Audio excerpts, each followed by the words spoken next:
The price of fruit and vegetables could go up with supply chains cut and crops destroyed in the East Coast flood disaster.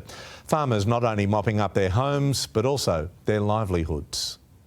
It's been days of cleaning at the Norco ice cream factory in Lismore.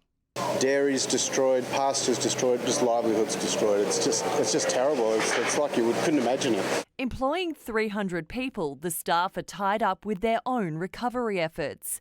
And the farmers too have enormous struggles to work through. Farmers here have had their cattle, entire herds washed down the river only to be found many miles away. A mop-up that could take months, and it will be felt down the line. You know, we do have a very good supply chain in Australia, but at the moment there is going to be a bit of a shortage for milk at the moment. I believe there's so many farms that have been impacted.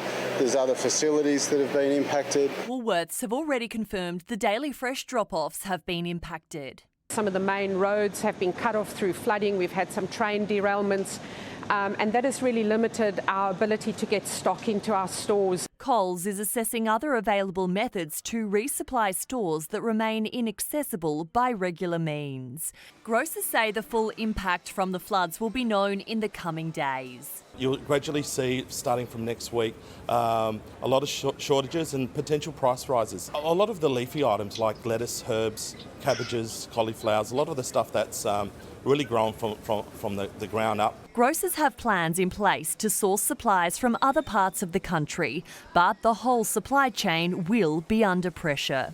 Zara James, 9 News.